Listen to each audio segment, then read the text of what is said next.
దయచేసి వాక్య సమయంలో మరి ఎంతో ఆసక్తితో వినాలని ఆశ కలిగిన వారు ఉంటారు కాబట్టి అందరూ అదే ఆశ కలిగి ఉండండి, ఎవరిని అభ్యంతరపరచదు.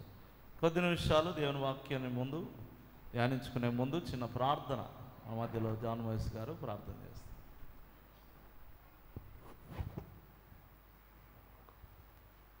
తల్ల ఉంచినట్లయితే ప్రార్థన చేసుకుందాం.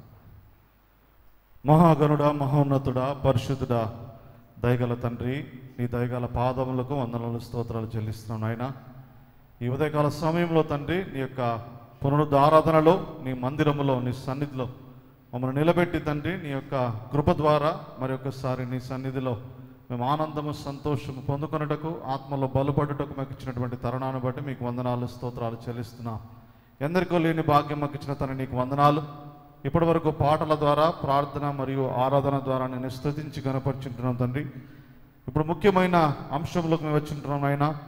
ఈ యొక్క వాక్యం వినుటకు దేవా మేము మమ్మల్ని బలపరచమని, నీ యొక్క పరలోకపు స్వరం మనకు వినిపించి దేవా, నీ యొక్క పరిశుద్ధాత్మ ద్వారా నీ దాసుని నిలబెట్టుకొని మీరు బలపరిచి మాకు కావాల్సినటువంటి ఆత్మీయ ఆహారం మాకు అందించమని, సహాయం చేయమని యేసు నామములో అడుగుచున్నాము తండ్రి, ఆమేన్. Praise the lord. దేవునికి స్తోత్రం. హల్లెలూయా. సంతోషంగా చెబుతాం హల్లెలూయా. హెబ్రీ పత్రిక 10వ అధ్యాయము 24వ వచనం చూడండి. కొందరు మానుకొనుచున్నట్టుగా సమాజముగా కూడుట మానక. చాలండి, చిన్న ప్రార్థన చేసుకుందాం. పరిశుద్ధుడైన తండ్రి, నీకు స్తోత్రాలు. నిలుచున్న నేను అల్పుడను కానీ మీ లేఖనాలు ఎంతో విలువైనవి. నన్ను మీ శిలువ చాటును మరుగు చేసి మరుగై ఉన్న నీ లేఖనాలను బయలుపరచమని, మా అందరితో మాట్లాడమని నాయనా, ఇక్కడ చేరిన ప్రతి ఒక్కరము నీ వాక్యం చేత సంధించబడుదుముగాక, సరిచేయబడుదుముగాక, బలపరచబడుదుముగాక. యేసు నామములో పొంది ఉన్నాం తండ్రి, ఆమేన్. ఉదయకాలం నేను ఒక చక్కని అంశాన్ని బయలుపరిచా. దేవుని సమాజం. దేవుని సమాజం, జాగ్రత్తగా వినండి. దేవుని సమాజముగా ఉండడం అనేది గొప్ప ధన్యత. దేవుడు అంటున్నాడు సమాజముగా కూడుట మానవద్దు అన్నాడు. అంటే ఆ సమాజానికి చాలా ప్రాముఖ్యత దేవుడిచ్చాడు. మనం వ్యక్తిగతంగా ప్రార్థన చేసుకోవడం, వ్యక్తిగతంగా భక్తి చూపడం ఒక ఎత్తు అయితే, సమాజముగా కూడి సమాజముగా దేవుణ్ణి ఆరాధించడం అనేది దేవుడు కోరుకున్న విషయం. ఆ విషయంలో మానొద్దు అని దేవుడు మనందరికీ కూడా ఆయన ఆజ్ఞాపించినట్టుగా మనం చూస్తాం. ఉదయకాలము దేవుని సమాజముగా కూడుకొనటం వలన కలిగే ఆశీర్వాదాలు, బైబిల్ గ్రంథములో సమాజముగా కూడుకొనిన వారి సమర్పణ గల జీవితాన్ని గురించి నేను తెలియజేశాను. ఉదాహరణకు ఒక్క మాట చదివిస్తాను. న్యాయాధిపతుల గ్రంథం 20వ అధ్యాయము 2వ వచనములో, న్యాయాధిపతుల గ్రంథం 20వ అధ్యాయం 2వ వచనం, దేవుని జన సమాజమునకు చేరిన వారు ఇశ్రాయేలీయుల గోత్రములన్నిటిలో పెద్దలుగా ఉన్నవారై అనుంది. చూసారా? దేవుని సమాజముగా ఎవరైతే చేరారో వాళ్ళని దేవుడు హెచ్చించాడు, ఘనపరిచాడు. ఇశ్రాయేలీయుల గోత్రములన్నిటిలో వాళ్ళను పెద్దలుగా నియమించాడు, వాళ్ళను తలగా నియమించాడు, వారిని ఆశీర్వదించాడు. అందుకే దేవుని సమాజంలో చేరడం అనేది మనకెంతో ఆశీర్వాదమండి. సంఘము మరి మనకు స్వరక్తం ఇచ్చి దేవుడు అప్పగించి ఆయన సంపాదించి మనందరికీ అందుబాటులో పెట్టిన ఒక పరలోక గవిని లాంటిది.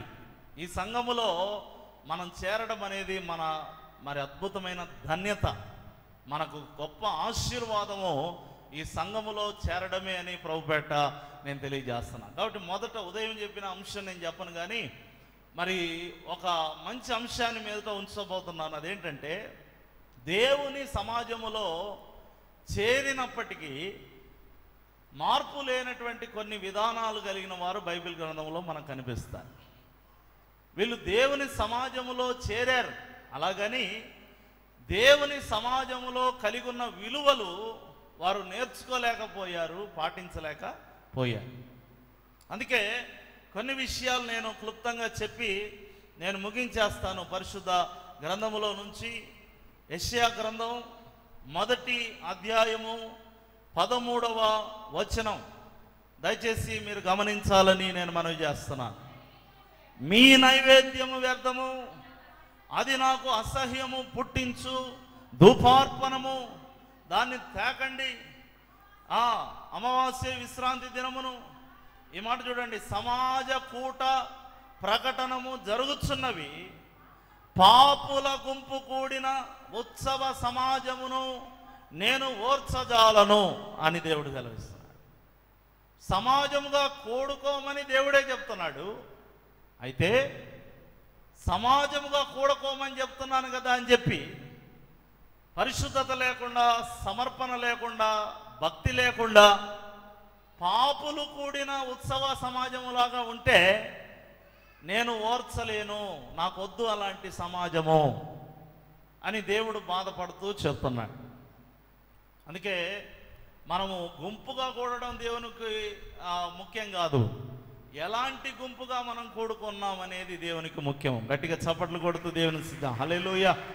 పరలోకానికి ప్రతిబింబం లాగా మనం ఉండాలి.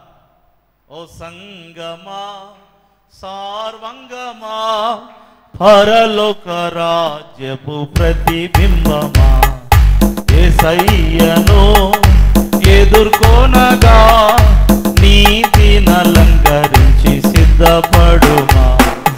ఓ సంగమా వినుమా. దేవునికి స్తోత్రం. హల్లెలూయా.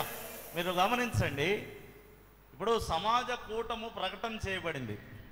సమాజంగా రండి, సమాజంగా కూడుకుందాం, దేవుని ఆరాధిద్దాం, దేవుని మహిమపరుస్తాం. సమాజంగా కూడుకునే పని అయితే జరిగింది, కానీ కూడుకున్న వారందరూ కూడా పాపుల గుంపులాగా ఉన్నారు, కానీ విశ్వాసుల గుంపులాగా లేరు, పరిశుద్ధుల గుంపులాగా లేరు, ప్రభువును మహిమపరిచే గుంపులాగా లేరు. అప్పుడు ఆ గుంపును చూసి, సరే ఎవరో ఒకరులే నన్ను ఆరాధించడానికి వచ్చారు, నన్ను గణపరచడానికి వచ్చారని దేవుడు అడ్జస్ట్ అయ్యే దేవుడు కాదు.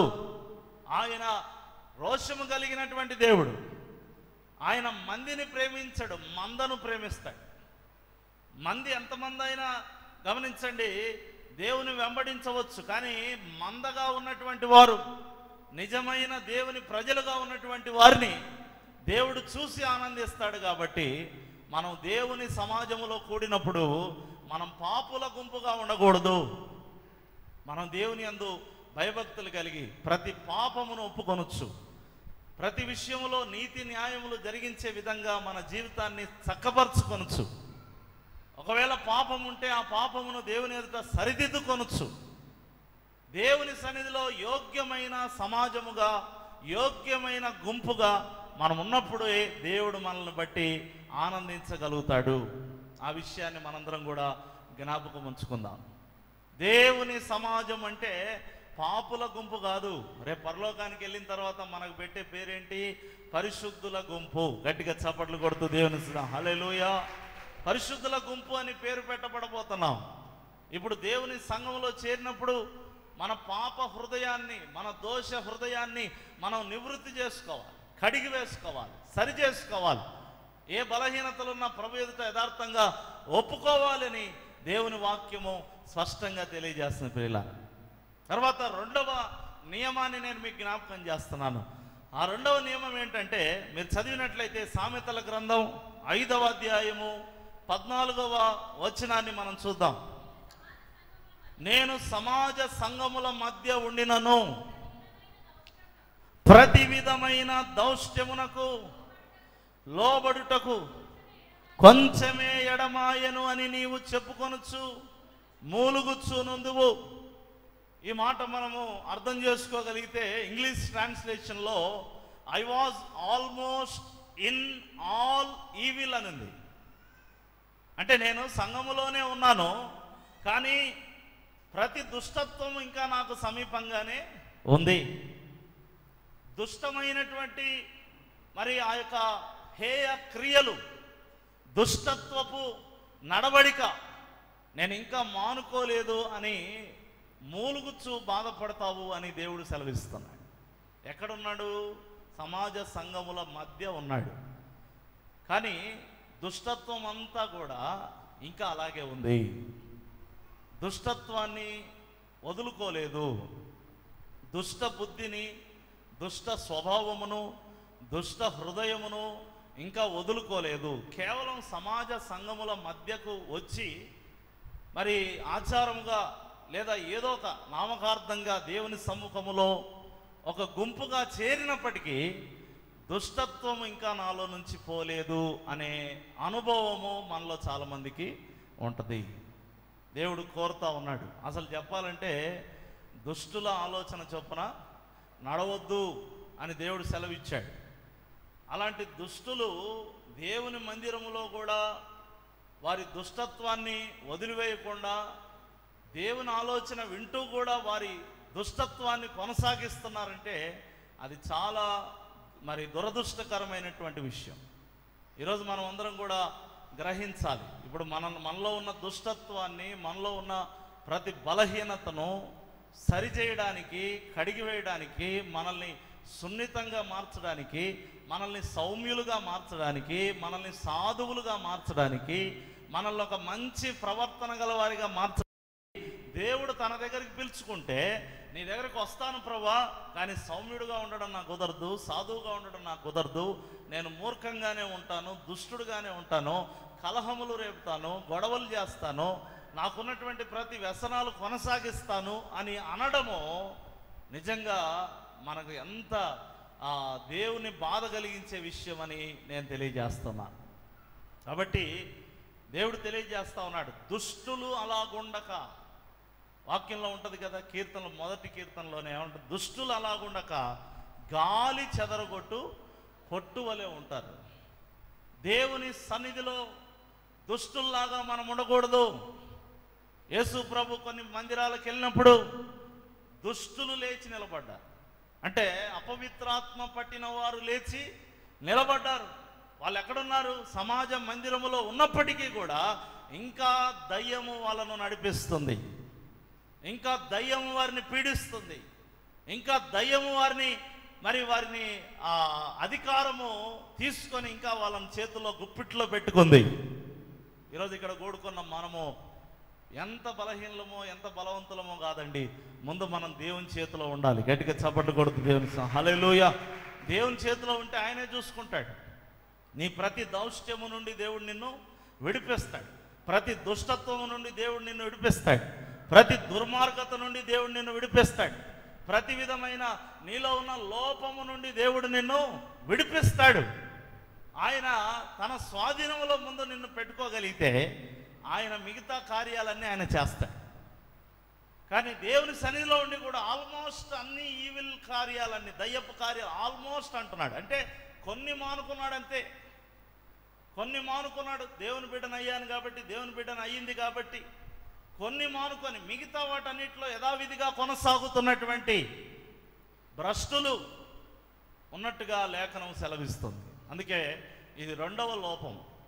సమాజంగా కూడుకుంటే సరిపోదండి, మనలో ఉన్న దుష్టత్వాన్ని మనం ఏం చేయాలి? విడిచిపెట్టాలి. దేవునికి స్తోత్రం, హల్లెలూయా. పరిశుద్ధులై ఉండుడి, ప్రభువును సేవించుడి, పరిశుద్ధులై ఉండుడి, ప్రభువును సేవించుడి. దేవునికి స్తోత్రం, హల్లెలూయా, హల్లెలూయా. కాబట్టి ఆ దుష్టత్వం పెట్టుకొని కూడా ఇంకా మేము దేవునికి సేవ చేస్తున్నామని అనుకుంటున్నారని ఆనాడు శాస్త్రులు పరిసయ్యుల గురించి దేవుడు చెప్పాడు.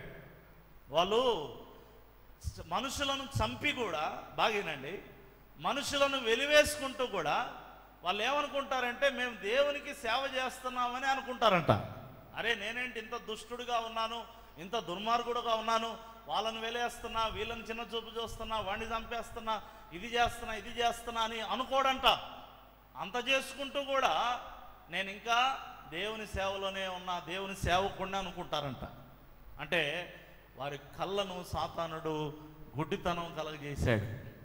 కొంతమంది అట్లాంటి వాళ్ళు కూడా ఉంటారు, భ్రమపరచు ఆత్మ చేత వారు బలహీనంగా ఉంటారు. యోహాను సువార్తలో 16వ అధ్యాయం 2వ వచనంలో, ప్రియులారా, వారు మిమ్మల్ని సమాజ మందిరంలో నుండి వెలివేస్తారు, మిమ్మల్ని చంపే ప్రతివాడు తాను దేవునికి సేవ చేస్తున్నాడని అనుకునే కాలం వచ్చును అన్నాడు. ఎంతో భయంకరమైన దుష్టత్వంలో ఉండి కూడా నేను దేవుని బిడ్డనే అని అనుకునే కాలం వస్తుందని దేవుడు యేసు ప్రభు ముందుగానే సెలవిచ్చాడు. ఇంట్లో అందరితో మరి గొడవ వేసేసుకొని కూడా నేను దేవుని బిడ్డను, నాకు దేవుడు అన్నాడని మాట్లాడే వాళ్ళు లేరా? ఉన్నారు. గమనించండి, ఎవరితో నెమ్మది ఉండదు, ఎవరితో సమాధానం ఉండదు, ఎవరితో సఖ్యత ఉండదు, ఎవరి దగ్గర మంచి పేరు ఉండదు. కానీ మాటి మాటికి వీళ్ళు వాడే పదం ఏంటో తెలుసా? నాకు దేవుడు ఉన్నాడు, మీరెవరు నాకు అవసరమో లేదు అని మాట్లాడుతూ ఉంటారు. దుష్టత్వం, దుర్మార్గత, భయంకరమైనటువంటి గుణం కలిగి కూడా ఇంకా సమాజ సంఘం మధ్యలో ఉన్నప్పటికీ ఏ ప్రయోజనమో లేదని నేను ప్రభుపేట తెలియజేస్తాను. ఇది రెండవ మరి నియమం నేను మీకు జ్ఞాపకం చేస్తున్నాను. మూడవ మాట నేను మీకు జ్ఞాపకం చేస్తాను. కొంతమంది సరే మరీ దుర్మార్గంగా మరి నేను మొదట చెప్పినట్టుగా మరి దేవుని సన్నిధిలో ఉండి కూడా దేవుని పట్ల పరిశుద్ధత వ్యవహరించని పాపుల గుంపుగా ఉండడము ఇట్లా కాకపోయినా మూడో రకం వాళ్ళు ఎట్లాగంటే, ఇప్పుడు దుర్మార్గత ఉండదు, పెద్ద పెద్ద పాపాలు ఏమి ఉండవు, అంతా సెట్ రైట్ అయి ఉంటారు. కానీ వీళ్ళకుండే సమస్య ఏంటంటే ప్రతిష్ఠించుకోరు దేవుని సన్నిధిలో. వీళ్ళు దుష్టులు కాదు, దుర్మార్గులు కాదు, పెద్ద పెద్ద పాపులు కాదు, మంచోళ్ళే. కానీ సమాజ సంఘంలోకి వస్తారు, కూర్చుంటారు, ఆరాధన చేస్తారు, దేవుని స్తుతిస్తారు. కానీ తమను తాము దేవునికి ఏం చేసుకోరు? ప్రతిష్ఠించుకోరు. ఇది కూడా వ్యర్థమే కదా. ఇప్పుడు మీరు పెద్ద పాపులు కాదు, మీరు పెద్ద దుష్టులు అంతకంటే కాదు, ఏదో తగినంత నీతి కలిగి భక్తి కలిగి జీవిస్తున్నారు. కానీ మిమ్మల్ని మీరు దేవునికి ప్రతిష్ఠించుకోకపోతే కూడా మీరు దేవుని సమాజంగా ఉండి ఏ ప్రయోజనము లేదని నేను తెలియజేస్తాను. మీరు ఆలోచన చేయండి. ప్రతిష్ఠించుకుంటా అంటే ఇంగ్లీష్లో చాలా చక్కగా డెడికేషన్ అని ఉంటుంది. డెడికేషన్, సమర్పణ లేదనుకోండి, మనం చేసేదంతా కూడా బూడిదలో పోసిన పన్నీర్ లాగా అవుతుంది, ఏమీ లాభం లేదు. ఇక్కడికి వచ్చిన కొద్ది సమయము డెడికేషన్తో మనం పనిచేయాలి. ఇక్కడ కొన్నిసార్లు నాకు చాలా అలసట అనిపించినా కూడా వాక్యంలో ఉద్యోగం కానీ ఆరాధనలో ఉద్యోగం కానీ నేను తగ్గించుకోను. ఏమన్నా కానీ ఒక విషయానికి దేవుని పనికి మనం కట్టుబడి ఉన్నప్పుడు దేవుని కొరకు మనల్ని మనం డెడికేట్ చేయాలి. ఆ సమయాన్ని దేవునికి అప్పగించుకోవాలి. అరే కనీసం ఆమేన్ అనేది లేదు, హల్లెలూయా అనేది లేదు, దేవునికి స్తోత్రం అనేది లేదు. హుషారుతనం లేకపోతే ఎట్టండి? దేవుని మందిరంలో కూర్చున్నప్పుడు మనందరం కూడా ప్రతిష్ఠించుకోవాలి. పట్టాలు మాట్లాడడం, పరిచర్య చేయడం, దేవుని కొరకు అర్పించవలసిన అర్పణలు అర్పించడం, దేవుని కొరకు కాస్త ఎక్కువ సమయాన్ని కేటాయించడం. ఇంతే కదా. దేవుడు మనల్ని ఏమైనా ఎక్కువ అడుగుతున్నాడా? మన మీద సులువైన కాడిని దేవుడు మోపాడు. అన్యులు చూడండి, కొండలెక్కుతారు, మూటలు మోస్తారు, తల మీద కాళ్ళు కాలేలా నడుస్తూ ఉంటారు. ఏదేదో తీర్థయాత్రలు, పుణ్యయాత్రలు, నైవేద్యాలు, హోమాలు, నేను నిలువుదోపుళ్ళు, పొళ్ళు దండాలు, టెంకాయలు, నిమ్మకాయలు ఏమేమో చేస్తుంటారు. పాపం వారు అన్నీ లేనిపోని వ్యవహారాలు అన్నీ వాళ్ళు చేస్తుంటారు. దేవుడు మన మీద అటువంటి కాడిని ఏమైనా మోపాడా? నా దగ్గరికి రావాలంటే కొండెక్కి రావాలి మీరు అన్నాడా ఎప్పుడైనా దేవుడు? నేనే మీ వద్దకు వస్తాను, నా నామం ఎక్కడ ఇద్దరు ముగ్గురు కూడుకుంటాను. దేవుని స్తోత్రం, హల్లెలూయా. మరి అంత ప్రేమ చూపుతున్న దేవునికి ఇక్కడికి వచ్చిన తర్వాత డీలా పడిపోతే అట్ట? మీరు చేసే ఉద్యోగంలో, వ్యాపారంలో, ఇంటి పనులు అట్లాగే ఉన్నారా మీరు? మిమ్మల్ని నేను అనట్లేదు, అందరూ చూస్తున్నారు, చాలామంది టీవీ ద్వారా కూడా చూస్తారు, వాళ్ళని కూడా నేను అడుగుతున్నా. దేవుని సన్నిధిలో డెడికేషన్ లేదు చాలామందికి. దేవుని సన్నిధికి రాగానేనండి అదేంటోనండి నాకు భలే నిద్ర వచ్చేస్తండి అని ఎంగనబాయిలో ఒక తల్లి చెప్తుంది నాకు. నేనన్నా చాలా వందనాలమ్మా, నీలాగా నిజాయితీగా ఒప్పుకునే వాళ్ళు ఈ కాలంలో లేరు, నిజంగా నాకు ప్రార్థన చేయండి అని ఆమె ప్రార్థన చేయించుకుంది. ఎందుకో దేవుని మందిరంలోకి లాగానే అది నాకు మత్తు అనేది నాలోకి వచ్చేస్తుందని ఆమె ఒప్పుకొని ప్రార్థన చేయించుకుంది. ఈరోజు మీరు ఆలోచన చేయాలి. దేవుని సన్నిధిలో ఒక పాపుల గుంపులుగా ఉండకూడదు, ఒక దుష్ట గుంపుగా ఉండకూడదు. మూడవది, ప్రతిష్ఠించుకోనటువంటి గుంపుగా ఉండకూడదు. వాక్యం మీరు చూసినట్లయితే దినవృత్తాంతముల 2వ గ్రంథం 30వ అధ్యాయము 17వ వచనం.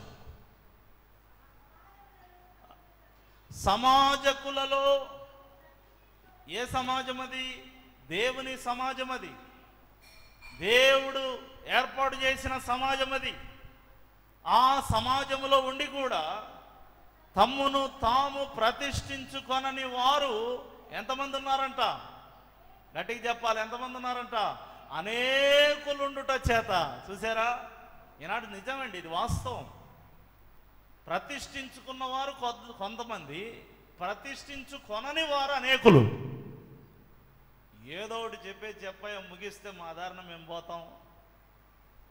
ఈ ప్రతిష్ఠించుకోవడం ఇవన్నీ ఏం తలకాయ నొప్పి అని లాస్ట్కు ఎక్కువ నిబద్ధతతో వాక్యం చెప్పినా కూడా తిట్టుకునే వాళ్ళు కొంతమంది ఉన్నారు. దయచేసి గమనించండి, ప్రతిష్ఠించుకొనని వారు అనేకులు ఉన్నారంట, అనేకులు ఉన్నారంట. వాక్యం సెలవిస్తుంది, పిలువబడిన వారు అనేకులు, ఏర్పరచబడిన వారు కొందరు. ఏర్పరచబడిన వారి గుంపులో లేం మనం, ప్రతిష్ఠించుకోవట్లేదు. ఎప్పుడు బతుకులు తెల్లారిపోతాయో తెలియదు. నిజంగా చెప్తున్నా, ఏ క్షణాన ఏమవుతుందో తెలీదు. ఏ క్షణమో తెలియదు జీవిత అంతం. ఈ క్షణమే చేసుకో యేసుని సొంతం. ఏ క్షణమో తెలియదు జీవిత అంతం. ఈ క్షణమే చేసుకో యేసుని సొంతం. కళ్ళు తెరిస్తే వెలుగురా, కళ్ళు మూస్తే చీకటిరా. నోరు తెరిస్తే శబ్దమురా, నోరు మూస్తే నిశ్శబ్దమురా. దేవునికి స్తోత్రం, హల్లెలూయా. ప్రతిష్ఠించుకోకుండా ఉన్నటువంటి వాళ్ళు సంతోషంగా ఉంటారా? అస్సలు లేదు. లోకములో నలిగిపోతుంటారు, నెమ్మది ఉండదు, సమాధానం ఉండదు. దేవుళ్ళు ఆనందిస్తున్నారంటే ఇది కూడా సగం సగం వ్యవహారం. కాబట్టి ఇందులో కూడా వాళ్ళకి ఏముండదు, ఆనందం ఉండదు. అందుకే ప్రతిష్ఠించుకోకుండా మనం ఉండకూడదండి. దేవుని మందిరంలోకి వచ్చాము, ఇక్కడ దాకా వచ్చాం. ఇక్కడ దాకా రాని వాళ్ళు కూడా చాలామంది ఉన్నారు. లోకంలోనే నశించిపోతూ, లోకంలోనే చెడిపోతూ నరకాగ్నికి పరుగులు తీస్తున్నటువంటి వారు ఉన్నారు. దేవుని మహాకృపను బట్టి ఒక అడుగు ముందుకేసి దేవుని సమాజకులలో మధ్యలోనికి వచ్చావు. ఎంత ధన్యత!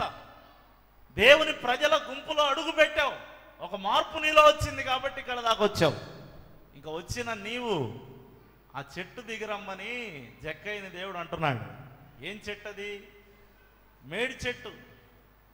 మేడి పండు చూడు మేలుమై ఉండు, పొట్ట విప్పి చూడు పురుగులుండని ఒక పోయం ఉంటుంది కదా, అట్టాగే ఉంది జక్కయ్య జీవితం.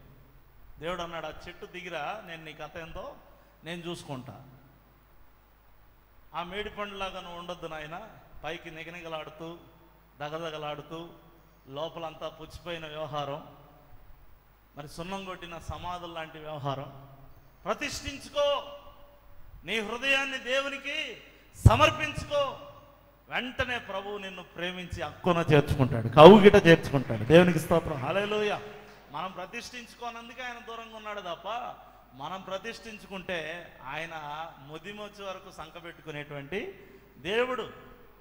దయచేసి గమనించండి, నేను నీ గురించి ఎప్పుడు కూడా ఆయన విసుగుకోడండి.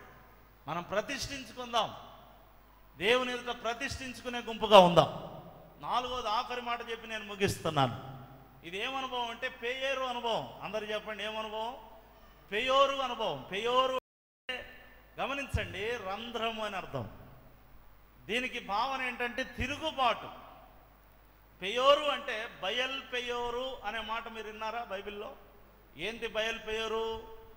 అది కొండ శిఖరం. ఏంటా కొండ శిఖరం? బిలామును బాలాకు తీసుకొని వెళ్ళినటువంటి కొండ శిఖరం. అక్కడి నుంచి తన సొంత ప్రజల్ని శపించమని చెప్పినటువంటి పెయోరు అనుభవములో ఉన్నటువంటి వాళ్ళు కొంతమంది ఉన్నారు. వాక్యం నేను మీకు జ్ఞాపకం చేస్తాను. యెహోషువ గ్రంథం 22వ అధ్యాయము 17వ వచనం చెప్పి నేను ముగించేస్తాను. యెహోషువ గ్రంథం 22:17. పెయోరు విషయంలో మనం చేసిన దోషము మనకు చాలదా? అందుచేత సమాజములో, అది ఎవరి సమాజము? యెహోవా సమాజం. కానీ ఏమైంది అక్కడ? తెగులు పుట్టింది. ఎంత ఘోరం చూసారా? యెహోవా సమాజంగా ఉన్నారు కానీ ఏం పుట్టింది? తెగులు పుట్టింది. ఎందుకు పుట్టిందో తెలుసా? పెయోరు విషయంలో మనం చేసిన దోషం మనకు జాలదా? మళ్ళీ ఇలాంటి దోషాలు చేస్తారా? దేవుని సమాజంలో ఉన్నాము మేము తప్పించేసుకుంటాం అనుకోవద్దండి. దేవుని సన్నిధిలో ఉండి కూడా నరకానికి వెళ్ళే వాళ్ళు ఉన్నారు. దేవుని మందిరంలో ఉండి కూడా నిత్య నరకాగ్నిలో పాలు పొందేవారు ఉన్నారు. పెయోరు విషయంలో జరిగింది చాలదా అని భక్తుడు వారిని గద్దిస్తున్నాడు. ప్రియులారా, ఏంటి పెయోరు అంటే మీరు సంఖ్యాకాండం 31:16 చూడండి. సంఖ్యాకాండం 31:16. ఇదిగో బిలాము మాటను బట్టి పెయోరు విషయంలో ఇశ్రాయేలీల చేత యెహోవా మీద తిరుగుబాటు చేయించిన వారు వీరు కారా? అందుచేత యెహోవా సమాజంలో తెగులు పుట్టిందే. దేవుని సమాజమే కానీ ఏం పుట్టింది? అక్కడ తెగులు పుట్టింది. పెయోరు విషయంలో బిలాము మాటను బట్టి ఎవరెవరైతే బిలాముతో పొత్తుగది కలిశారో, ఎవరెవరైతే ఆ బయలు పెయోరుకు వెళ్ళారో, తన సొంత ప్రజల మీద తిరుగుబాటు చేయడానికి ఎవరెవరైతే అడుగు ముందుకు వేశారో వారందరూ శపించబడ్డారు. మీరు చూసినట్లయితే సంఖ్యాకాండంలోనే 23:28కి మనం చూసినట్లయితే 23:28 నేను ముగిస్తాను, జాగ్రత్త వినండి. బాలాకు ఎడారికి ఎదురుగా ఉన్న పెయోరు శిఖరమునకు బిలామును తోడుకొని పోయిన తర్వాత, ఇప్పుడు ద్వితీయోపదేశకాండంలోకి రండి, 4వ అధ్యాయము 3వ వచనం చదవండి. ఏం జరిగింది? ఇట్లాంటి బ్యాచ్ అంతటికి ఏం జరుగుతుంది? సంఘములో ఉండి సంఘములో ఆరాధన చేసుకుంటూ సంఘములో బలపడుతూ అదే సంఘం మీద తిరుగుబాటు చేసేంత ధైర్యము, ఎంత దుర్మార్గత ఉంటే వస్తుందండి? పాపుల కంటే వీళ్ళే డేంజర్, దుష్టుల కంటే వీళ్ళే డేంజర్. వీళ్ళను తిరుగుబాటుదారులు అంటారు, వ్యతిరేక ఆత్మ గలవారు అంటారు. మీరు గమనించండి, ఇంత ఆత్మీయత కలిగిన బెరాకా సంఘంలో కూడా నేను ఖచ్చితంగా ఒక 8-9 మంది పేర్లు చెప్పగలను. నాకు తెలుసు వ్యతిరేక ఆత్మలు గల దయ్యాలు వీళ్ళని. మళ్ళీ వాళ్ళు దేవుని సన్నిధిలో చాలా సీనియారిటీ పొందేస్తారు, చాలా వాడబడుతుంటారు, చాలా చక్కగా దేవుని కొరకు మేము దేవుని బిడ్డలం అన్నట్టుగా ఉంటారు. వెనక మాట్లాడేవన్నీ వ్యతిరేక మాటలే.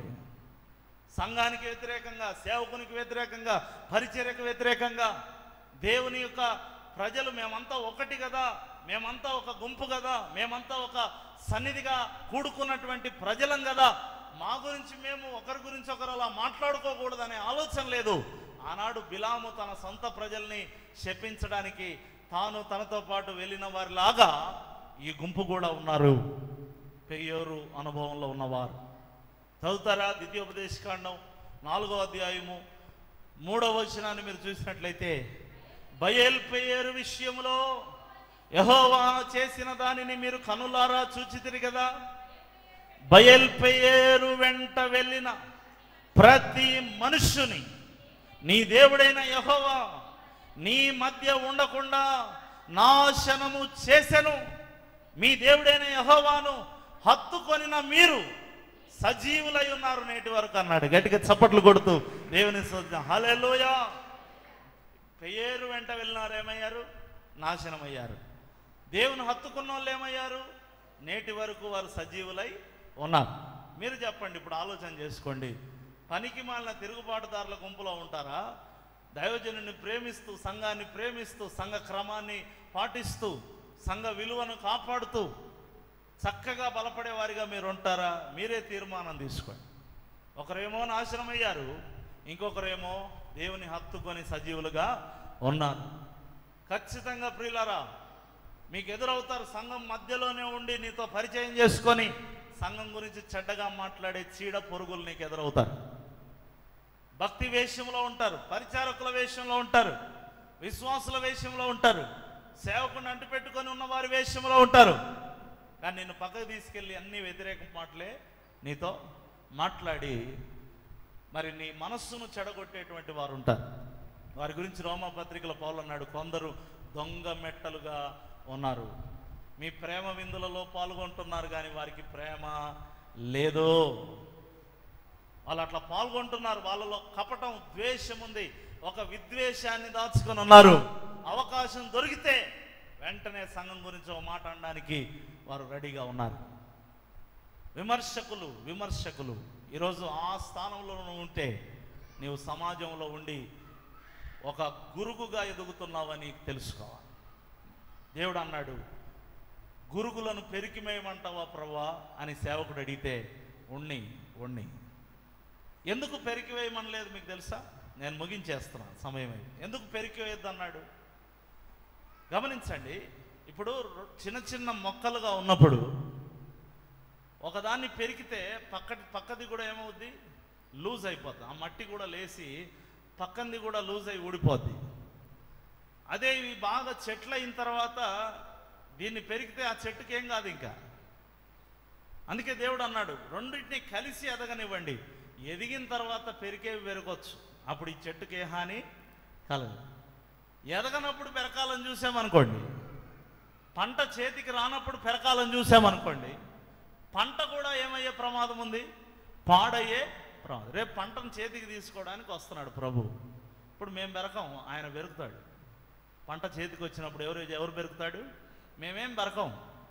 మమ్మల్ని తిట్టుకోండి, ప్రైజ్లాడమ్మా అని చెప్తాం, మమ్మల్ని విమర్శించండి, వెనక ఎన్నెన్నో మాట్లాడండి, అయినా కూడా రెండమ్మ కూర్చోండి, దేవుని సన్నిధిలో బలపడండి అని చెప్తాం. గొరుగును ప్రేమిస్తాం, గోధుమను ప్రేమిస్తాం, కానీ గురుగులు పెరగడానికి ప్రభు రాబోతున్నాడు. అది గుర్తుపెట్టుకోండి. దేవునికి స్తోత్రం. హల్లెలూయా, హల్లెలూయా. అదే ఆ రోజు యేసయ్య ఉగ్రత రోజు, ఏడేళ్ల శ్రమల రోజు, పాపులంతా ఏడ్చే రోజు. ఓ మనిషి యోచించవా, ఒకరిద్దాం, ఎలాగున్నదో అందరు మోకరించి. ఓ మనిషి యోచించవా, నీ బ్రతుకు ఎలాగున్నదో, బలము చూసి బలము చూసి దగాపడకుమా, ఆ రోజు శ్రమను తప్పించే నాడు. అదే ఆ రోజు యేసయ్య ఉగ్రత రోజు, ఏడేళ్ల శ్రమల రోజు, పాపులంతా ఏడ్చే రోజు. అదే ఆ రోజు. దేవానికి స్తోత్రం. మీ సమాజంలో కూడుకున్న మేము ఎలా ఉండాలో మాకు బయలుపరిచిన దేవుడు తండ్రి. నిజమే ప్రభా, నీ సన్నిధిలో కూడుకుంటున్నాం కానీ పాపులు గుంపు కూడినట్టుగా పాపులముగానే మేము ఉండిపోతున్నామయ్యా, మమ్మల్ని క్షమించండి. పాపులముగానే మేము మిగిలిపోతున్నామయ్యా, మమ్మల్ని క్షమించండి. నీ సన్నిధిలో మేము కూడుకుంటున్నాం కానీ ప్రతి దుష్టత్వానికి మేము దూరంగా వెళ్ళలేకపోతున్నాం. కొంచెమే మేము ఎడమయ్యాము, అన్నిటికీ దగ్గరగానే ఉన్నాం, మమ్మల్ని క్షమించండి. నీ సన్నిధికి మేము వచ్చాము, కూడుకుంటున్నాం కానీ ప్రతిష్ఠించుకోవట్లేదు. You are not dedicating our self. ప్రతిష్ఠించుకోవట్లేదు. ఎన్ని నెలలైనా ఎన్ని సంవత్సరాలైనా మేము ఇలాగే ఉండిపోతున్నామేమో, మమ్మల్ని సరిచేయండి. ఒకవేళ పేరు అనుభవంలో రంధ్రము వలె తండ్రి సంఘమునకు తిరుగుబాటు చేసేవారిగా, సంఘ ఆశీర్వాదానికి రంధ్రము పెట్టినటువంటి వారిగా, జోబునకు చిల్లు వంటి వారిగా మేమున్నామేమో, పేరు వంటి అనుభవంలో మేము ఉండకుండా మమ్మల్ని మార్చండి, సరిచేయండి, కృప చూపించండి. ఈ 4 అనుభవాలు మాకు బయలుపరిచి సమాజంలో, దేవుని సమాజంలో మేము ఎలా ఉండాలో మాకు బయలుపరిచినందుకు స్తోత్రాలు చెల్లిస్తూ యేసు నామములో ప్రార్థించి పొంది ఉన్నాము తండ్రి. ఆమేన్.